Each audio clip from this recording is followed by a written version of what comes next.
बिस्मिल्लाहिर्रहमानिर्रहीम।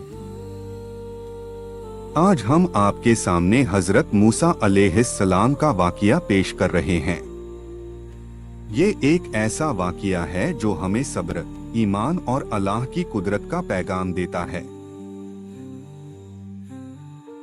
आइए शुरू करते हैं हजरत मूसा अलैहिस्सलाम की जिंदगी से एक रोशन सफर। हजरत मूसा अलैहिस्सलाम की कहानी और समंदर वाला वाक़या। हजरत मूसा अलैहिस्सलाम अल्लाह के सबसे प्यारे नबियों में से एक नबी थे। उन्हें कलीमुल्लाह के नाम से उस वक्त जाना जाता था, जिसका मतलब होता है अल्लाह से सीधे बात करना वाला। यानी कि हजरत मूसा अलैहिस्सलाम में ऐसी करिश्माई ताकत थी कि वो सीधे अल्लाह से बात कर सकते थे। हजरत मूसा अलैहिस्सलाम की कहानी का जिक्र कई हदीसों में आया है। आज हम कोशिश करेंगे कि आपको ज्यादा से ज्यादा हजरत मूसा अलैहिस्सलाम के बारे में बता सके। हजरत मूसा अलैहिस्सलाम की पैदाइश। हजरत मूसा अलैहिस्सलाम की पैदाइश एक इजरायली परिवार में हुई थी, यानी वह एक इजरायली परिवार से ताल्लुक थे। कुरान में हजरत मूसा अलैहिस्सलाम का नाम करीब 136 मर्तबा आया है। अल्लाह ने हजरत मूसा अलैहिस्सलाम को इजरायली लोगों को हिदायत देने के लिए नबी बनाकर भेजा था। उस वक्त वहां के लोग फिरौन की पूजा करते थे। फिरौन मिस्र का एक ताकतवर बादशाह था। लोग अल्लाह को न मानकर फिरौन को ही खुदा मानते थे। तब अल्लाह ने लोगों की हिदायत देने के लिए हजरत मूसा अलैहिस्सलाम वहां के लोगों के लिए नबी घोषित किया। हजरत मूसा अलैहिस्सलाम और फिरौन का सामना।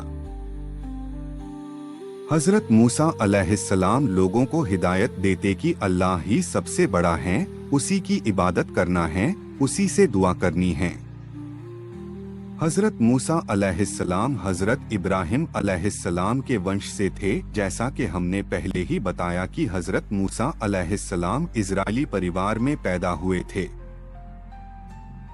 इजरायली लोग जो कि यहूदी थे, जिनके 12 कबीले थे, या कहे यहूदियों का समूह जिन्हें बनी इसराइल कहा जाता था। बनी इसराइल लोग हजरत याकूब, जिन्हें हजरत इसराइल भी कहा जाता है, जिनका अंग्रेजी नाम जैकब था, उनसे ताल्लुक रखते थे। उस वक्त बनी इसराइल लोग जमीन पर सबसे अच्छे लोग थे, लेकिन मिस्र के लोग इनसे नफरत करने लगे थे। उस वक्त मिस्र के ताकतवर राजा फिरौन ने सारे बनी इसराइल लोगों को अपना गुलाम बना दिया था। उनसे बहुत काम करवाया जाता था, उन पर जुल्म किया जाता। उनकी औरतों से हर वो काम करवाया जाता था जो फिरौन चाहता था।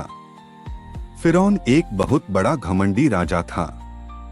वह अपने आप को खुदा मानता था और इजरायली लोगों पर बहुत जुल्म करता था। जब हजरत मूसा अलैहिस्सलाम पैदा हुए, उस वक्त भी फिरौन का मिस्र का राजा था। हजरत मूसा अलैहिस्सलाम के पैदा होने के बाद की कहानी। हजरत मूसा अलैहिस्सलाम के दुनिया में आने से पहले फिरौन को किसी ने खबर दी थी बनी इसराइल लोगों में से एक लड़का जल्द ही पैदा होगा। उसके पैदा होते ही फिरौन का सारा साम्राज्य खत्म हो जाएगा। ये बात सुनकर फिरौन घबरा गया और उसने अपनी सेना को आदेश दिया कि हर बनी इसराइल के घरों की तलाशी करो और जहां बच्चा दिख रहा है उसे मार दो। फिरौन सिर्फ बेटों को मारना चाहता था, बेटियां होने पर वह उन्हें छोड़ देता था। फिरौन का आदेश मिलते ही सिपाही बनी इसराइल के घरों की तलाशी में निकल गए और एक एक करके उनके बच्चों का कत्ल करना शुरू कर दिया। जब हजरत मूसा अलैहिस्सलाम की मां को इस बात की खबर लगी, तब वह भी डर गई। तब अल्लाह से एक पैगाम उनको आया कि तू इसे एक टोकरी में रखकर नील नदी में छोड़ दे, इस बच्चे को कुछ नहीं होगा। अल्लाह के हुक्म के मुताबिक उन्होंने आप यानी हजरत मूसा अलैहिस्सलाम को एक टोकरी में घर के पीछे नील नदी में रख दिया। नदी में रखते ही टोकरी भी बहने लगी। टोकरी नदी में बहकर फिरौन के महल तक जा पहुंची। टोकरी को देखते ही फिरौन के सिपाहियों ने हजरत मूसा अलैहिस्सलाम को टोकरी से निकाला और फिरौन के पास ले गए। महल पहुंचते ही फिरौन की बीवी ने आप यानी हजरत मूसा अलैहिस्सलाम को पहचान लिया और कहा कि ये बनी इसराइल के घर का ही बेटा है जिससे हमें खतरा है। फिरौन आपको उसी वक्त मारना चाहता था, लेकिन फिरौन की बीवी ने कहा कि इसे मारो मत, इसके जिंदा रहने से हमारी आंखों को ठंडक मिलती रहेगी कि हमारा दुश्मन हमारे सामने ही है और हमारी कैद में है। हो सकता है ये हमारे लिए खुशनसीब बच्चा हो। फिरौन ने उसकी बीवी की बात मान ली और आपको अपने महल में रख लिया।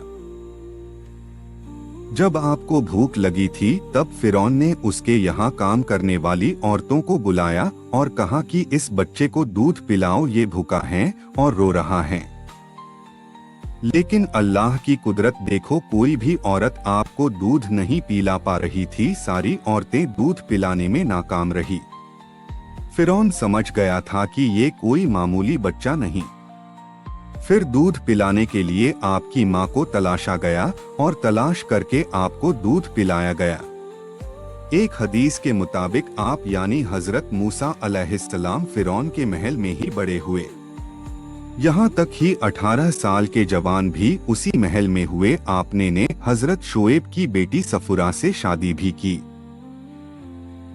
हजरत मूसा अलैहिस्सलाम ने बड़े होकर लोगों को समझाया कि फिरौन की पूजा करना बंद करो और एक अल्लाह की इबादत में यकीन करो।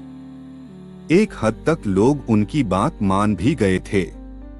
उसी दौरान मिस्र में भयंकर अकाल पड़ा था। लोग कई बीमारियों से मुब्तला हो गए थे। सारे लोग हजरत मूसा अलैहिस्सलाम के पास पहुँचे और कहा कि हम आपके कहने पर चलेंगे और वादा किया कि वह एक अल्लाह की ही इबादत करेंगे। जब लोग बीमारी से ठीक होना शुरू हुए और हालत पहले जैसे होने लगे तब लोग फिरौन के डर से वापस उसकी पूजा में लग गए।